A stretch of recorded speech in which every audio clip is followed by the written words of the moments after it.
Good morning and good night. Hey, that's a great line because I've got George and Dan, and then I've got States people. Good morning, and to Dan and George, good night. What's up, George, Andrew, Jenny? Good morning, and to George, good night. It is Wednesday. Happy Hump Day. Ooh, that coffee's so much better. So, gonna talk coffee talk. Gonna start with a little coffee talk. So, my wife bought me whole bean coffee, and I can't remember. I think it's actually from the same company, same coffee, local Door County coffee company. It's whole bean. Now, normally I'm not a whole bean guy. There's a lot of intricacies involved in grinding the coffee beans. It's a science. And I have a friend I've actually a couple coffee snobs who big on whole bean. They spend a lot of money on these fancy grinders. They do the cold brew stuff. They're snobs. They're coffee snobs. I'm not a coffee snob. I'm a shelf. I'm off the rack. I'm an off the rack guy. Just get some good coffee. I don't want the cheap stuff, but I want the good stuff, and I want it already ground for me because I just want to wake up, come downstairs, put it in the coffee maker, and hit the button. So my wife got fancy on me, bought some whole bean, and I have a cheap coffee grinder. You can buy coffee grinders like real cheap, and they work. They do the job. They grind the coffee, but I don't like it. And I don't know if it's the coffee or it's the grind. And I know that like my buddy down the street, he was telling, he's like, if you actually want like a good coffee grind, it's all about like the consistency. It's got to be consistent. And if you're listening, you can chime in and tell me if I'm wrong because I'm just passing on secondhand information here. And says that it's all about the grind and it's got to be like consistent grind. And like these cheap, like mine's a $20 Target coffee grinder, and it's not going to grind the coffee. And I've noticed like when I push the button, it works really cool. It grinds the coffee, but it doesn't like grind it well enough for a great pot of coffee. So it's all about that consistent grind, and you have to pay like $200-$300 for a good coffee grinder. That's what he told me. I don't know if that's accurate. I didn't double check his work. I didn't research it because A, I'm not a coffee snob. B, I'm not spending $200 on a coffee grinder or whatever it takes to get that perfect grind. That's a lot of work. It's in the morning. I'm running late. It's 7:05. I should rename the show Live at 7:05 because I'm always 5 minutes late. So I'm not going to grind my coffee. So I ended up in what was annoying was I was grinding it like one day at a time.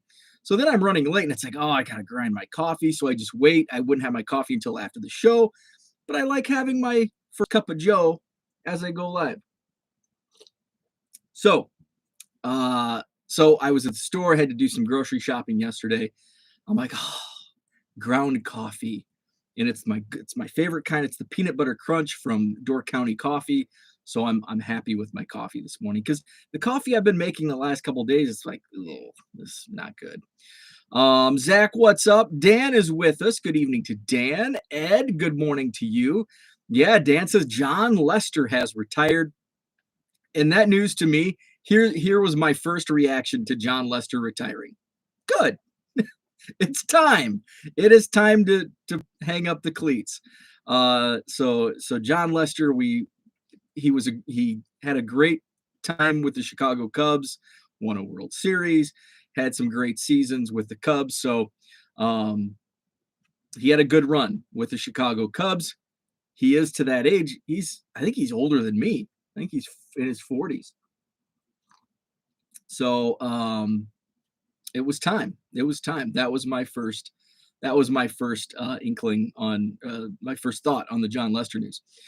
Zach says, my buddy ice grinds her coffee. Needs to be a fine grind. I get McCafe or Dunkin' at home. Absolutely. Yeah. It's all about the grind. My wife grinds. Good morning to Herman. Back to work. Is that going to be like so here's the thing. When you've been away sick, especially if you've been sick and you've been away from work, no matter if you love your job or hate your job, it's kind of nice being off the clock, right? But then if it's like, oh, I'm so ready to go back to work, and that's probably the case. Especially when you've been sick, it's like I can't wait to get out and do normal life stuff again. In fact, yesterday I did look like it's been so cold here. How cold is it?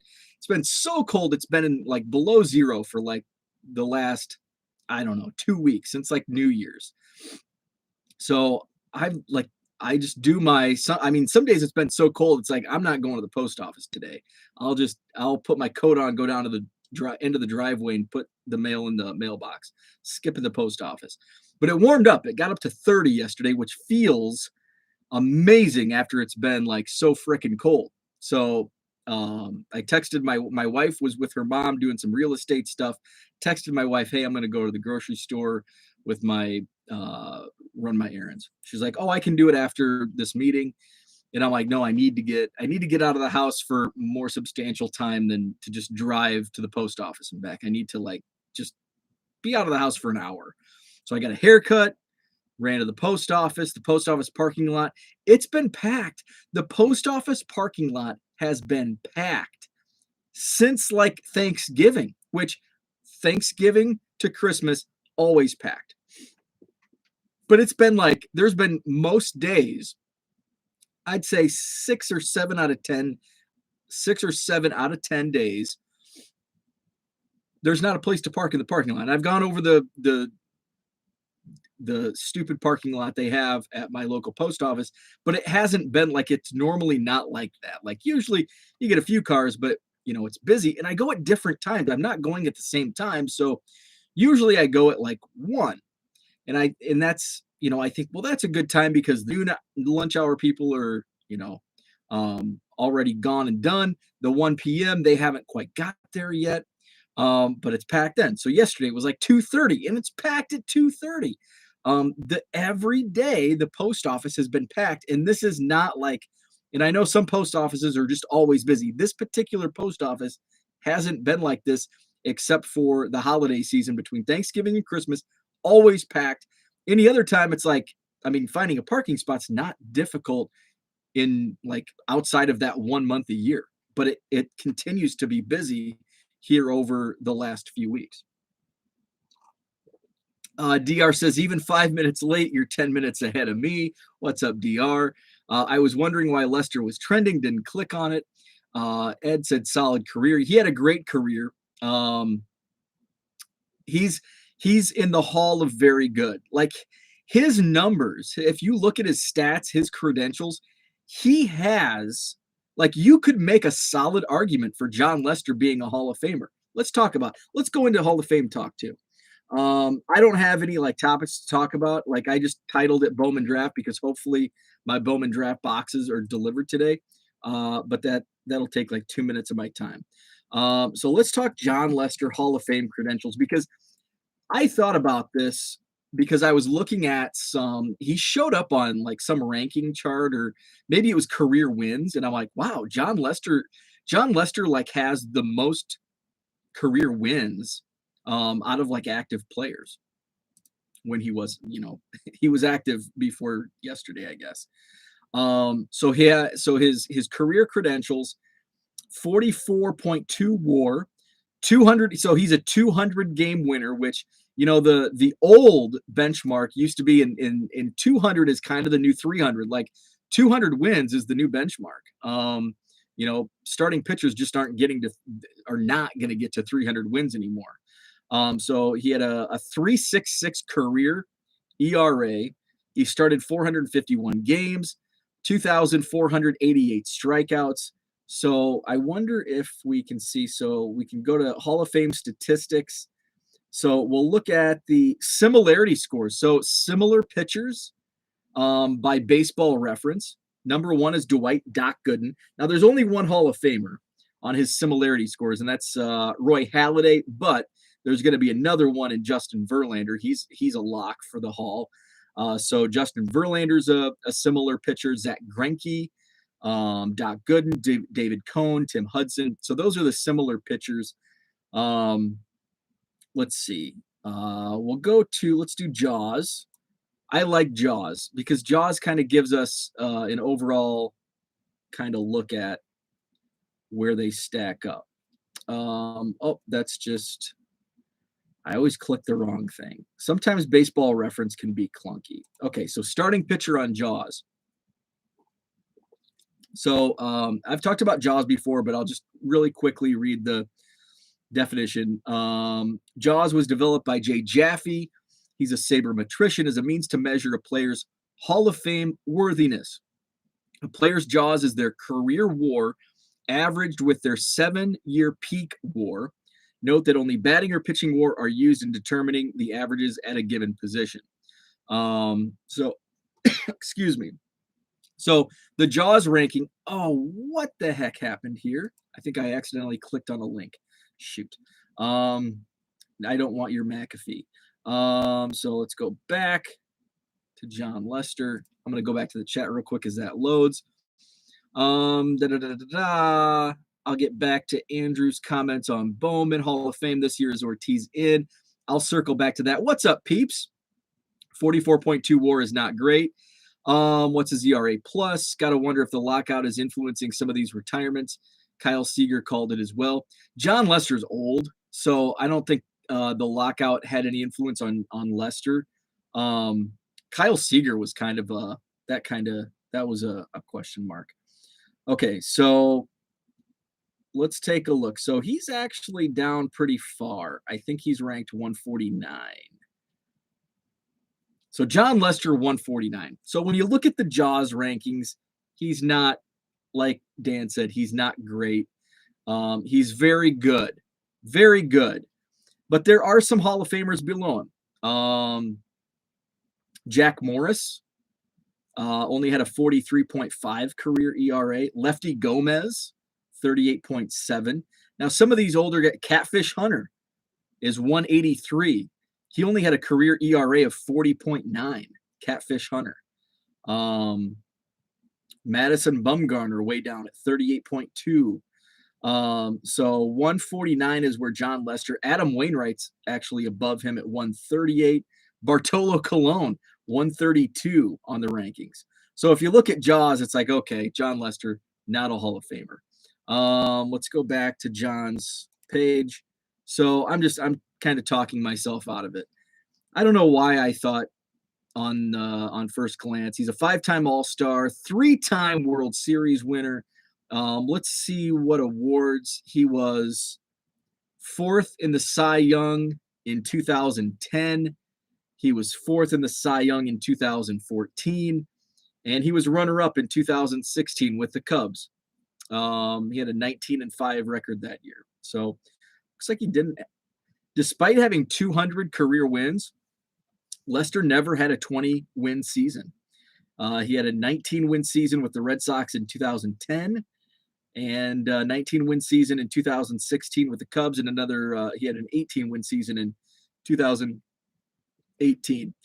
Jon Lester's, oh man, he's actually younger than me. Jon Lester's only 38. Just turned 38 last week. So wow. So he's younger than I thought he was like 41 or 42. But that's still pretty old for a pitcher. So Jon Lester, not a Hall of Famer. His career ERA, Jon Lester's, was 3.66, if that's who you were asking about. Jenny says Jack Morris came into my dad's shop once. Morris is an entitled, you know what? I've heard that. I have heard a lot of negative thoughts on Jack Morris as a person. Hall of Fame talk. Ortiz, Bonds, Clemens, where are they at? I still say I'm sticking to David Ortiz is in. Bonds and Clemens, I'm on the fence. I think it's going to be so close one way or another. I don't know which way it's going to go. It's trending that they're not going to get in. There's been some of the math people that run some reports. I think it's, what's his name? Jason Sardell. So so he updated last night actually through 159 ballots.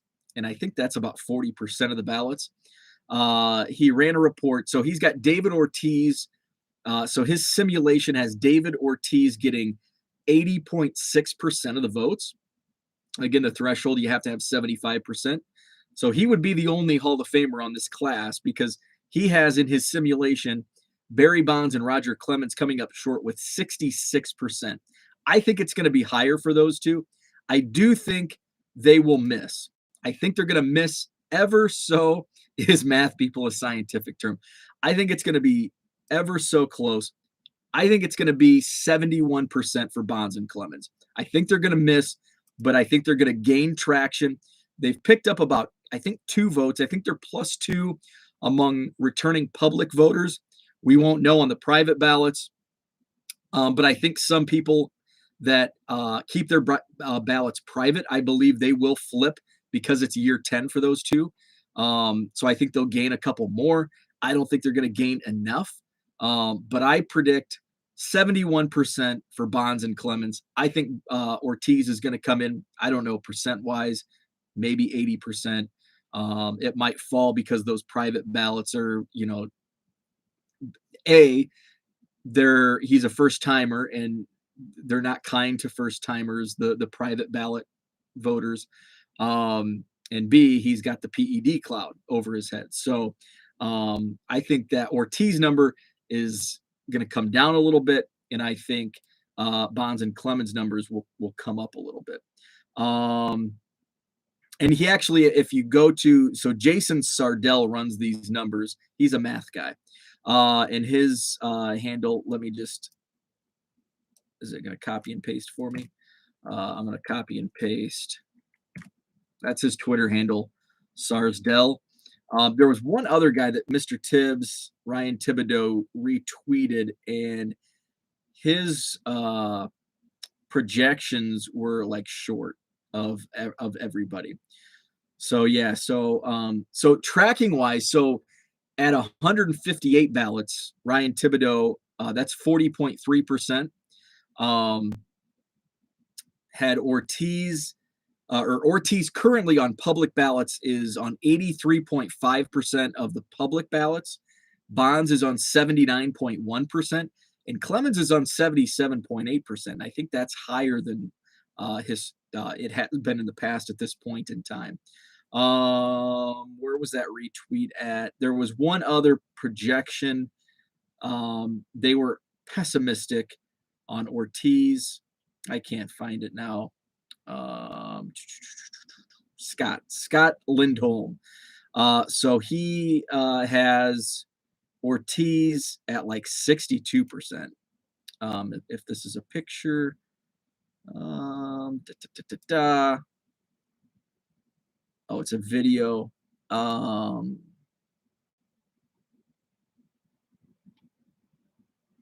Yeah, so there's that. So that's my projection. My prediction, Ortiz is the only one to get voted in on this ballot. Bonds and Clemens miss narrowly. Hey, Bo, do you want to do a random video clip? LOL, how the heck does this label reel come apart to put a new roll on?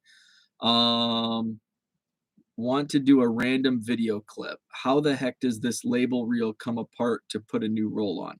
I don't know what the question is. Someday there'll be a Hall of Very Good, and Jon Lester will be in it. Yep.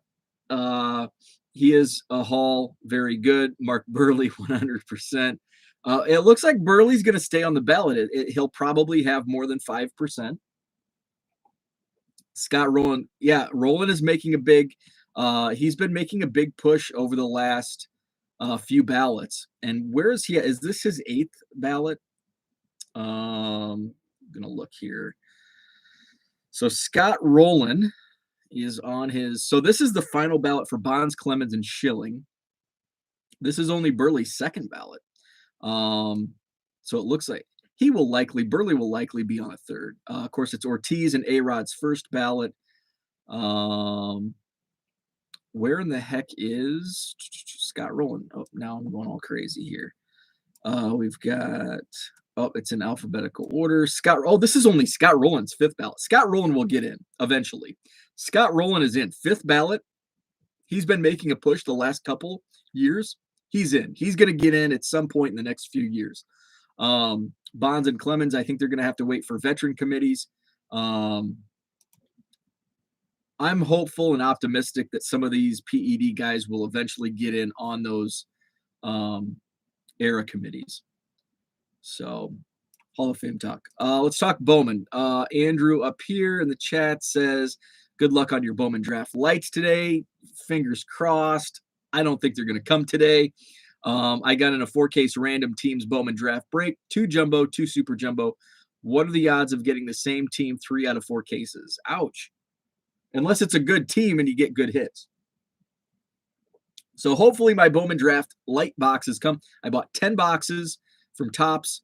The FedEx tracking says they should be delivered today, but it's the economy smart post. So FedEx hands it off to the USPS, which, by the way, speaking of breaks in the post office, my second Cubs break from Elite Extra Edition still stuck in Florida. I haven't checked this morning. So let's see. Oh,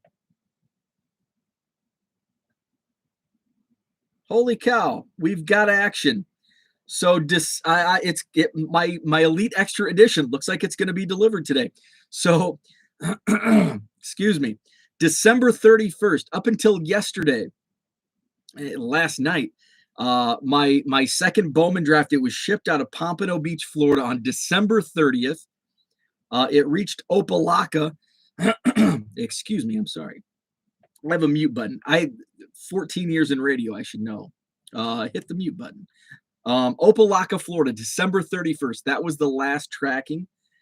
And then finally, last night, 4:25 p.m., it hit Oak Creek, Wisconsin, which is Milwaukee. Departed Oak Creek last night. It arrived in Cudahy 10:15. And then 2 hours later, it was in Madison. And wow, it's made, so it took 12 days. Took 12 days. And then all of a sudden it magically popped in Milwaukee and it bounced around 4 different facilities in about 11 hours last night. So it arrived in my local post office is Verona. So it arrived in Verona early this morning. So it should be on the mail truck today. I'm looking forward to it because I don't really know what's in that break, what I hit in that Cubs break from Elite Extra Edition. So that's good. FedEx says my Bowman Lite boxes will be delivered today. They're in the hands of the USPS, so I'm not optimistic. We'll see. Would be nice.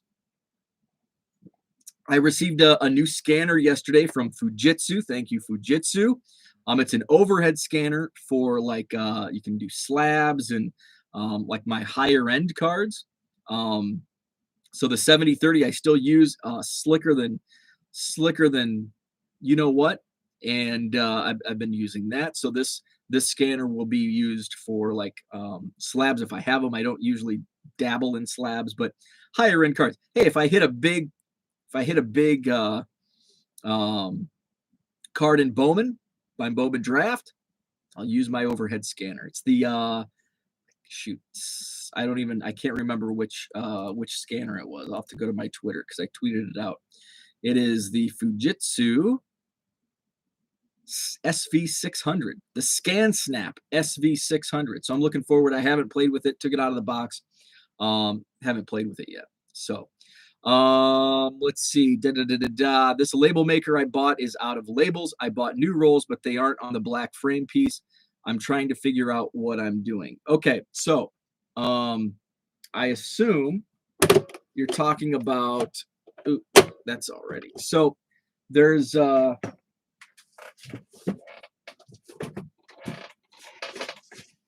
I assume when you talk about the black piece, it is.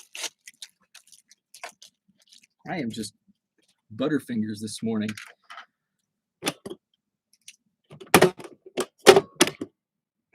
I assume you mean like this thing. So usually when you buy the rolls, it comes with an extra thing. But if it doesn't, I always keep these because sometimes some of the labels I buy doesn't come with an extra. So I will keep these. And then if I end up having like my tables filled with them, then I'll throw some away. But it's just, in the roll slides on here, and then you snap it in like that and drop it in the label printer. So most of my when I've ordered labels, most of them come with these things, but not all of them. So I always keep them around until I accumulate a bunch of them, and then I throw some away. I have another Cubs card for you. I'll send it to George. Awesome. Let's see. Is that stuff going to minor league guys or mixture of majors too? Bowman Draft is all prospects.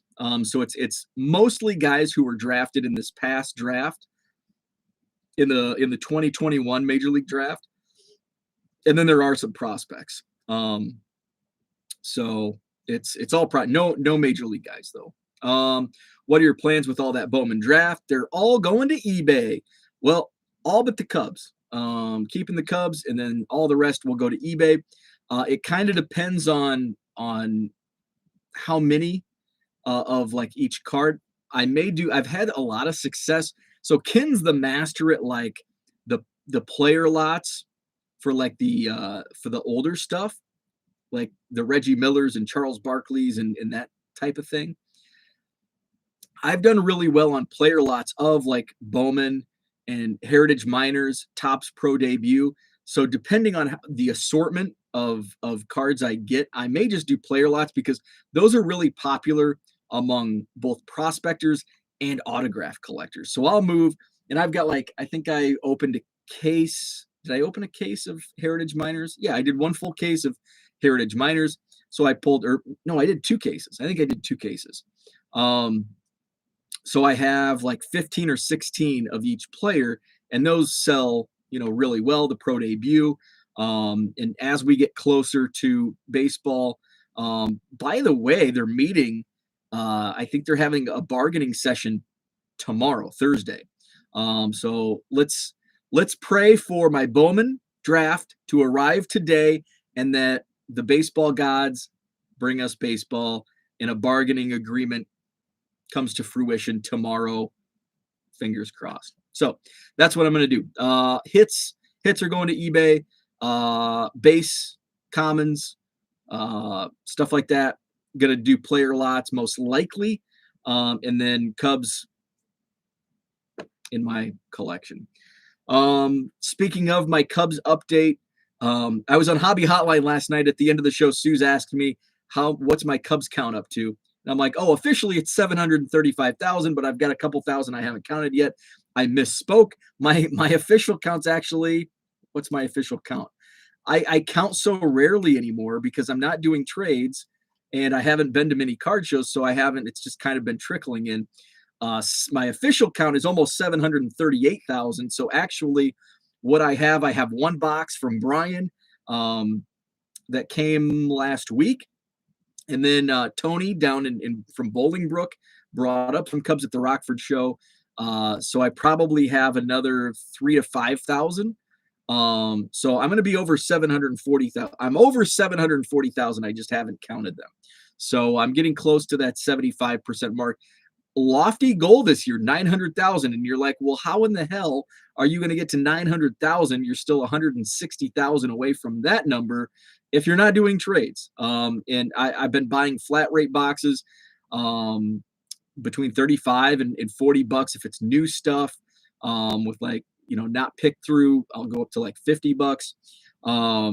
I buy junk wax for about a half a penny a card in bulk. So I've got to reach out to my guy down in the suburbs to see if he has some more. Haven't talked to him in a while. So that's it. It's going to be relying on bulk in 2022. And if I don't hit 900,000, I'll try to hit that number in 2023. Because I'm still having fun collecting the Cubs, buying into breaks, and I'm more selective on what I'm buying, and I've talked about that. I do have a couple more mail days from eBay, some cards I bought over the weekend. And then I still have a eBay gift card that I'm going to buy. I think I'm going to buy a Joe Tinker. I just haven't decided which Joe Tinker I want. Um, so it's fun to be selective on what Cubs I add to the collection. So that's what I had for today. Just a mishmash of stuff. Appreciate the chat. Awesome chat today. Dan says I'm eyeing 3 football wide receivers. Awesome. Are you collecting them or just watching them? We're playing fantasy football. My fantasy baseball draft. We're starting to talk fantasy baseball draft. Possible destination draft at spring training this year. So I'm all in for that because I already plan on going out to Arizona for spring training in March. And I'm like, hey, let's totally do Scottsdale. Scottsdale's an awesome city. So hopefully for that, we may do a dynasty. We had a preseason survey. It's a keeper league. We keep 5 players, but we might add a dynasty portion to it. So that was part of the survey. If we're not in favor, or if we're in favor of 2 dynasty keepers, if we're in favor of 4 dynasty keepers, and that was an idea that I tossed out there this past year because I think it would be cool. We're all into it. Like the whole league is baseball centric. You know, it's a very highly competitive league. And like I snagged like Riley Green, a couple other, I think Julio Rodriguez. Now they I won't keep them because I can probably get them in early round of the draft, depending on if spring training if one of them gets hot at spring training and becomes a top potential candidate for a starting job, then I may keep them. But right now it's like, man, wouldn't it be cool if I could just keep these because they're still minor leaguers? Let's do a dynasty portion. And then you have to get them like early on. So hopefully that gets voted in. And hopefully we do a Scottsdale draft because that would be a lot of fun. So have a great Wednesday. Fortunately, last week was only trash day. Today is trash and recycle day. Last week, I ended the show doing some shipping. I go upstairs at 8:30, 7:40 right now. I go upstairs at 8:30. The trash man had already come through. So now I've actually usually we don't fill the trash can every week.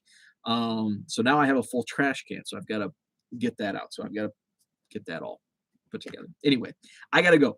Thanks for tuning in. Great chat. Appreciate it. Have a wonderful Wednesday, and we'll chat again tomorrow.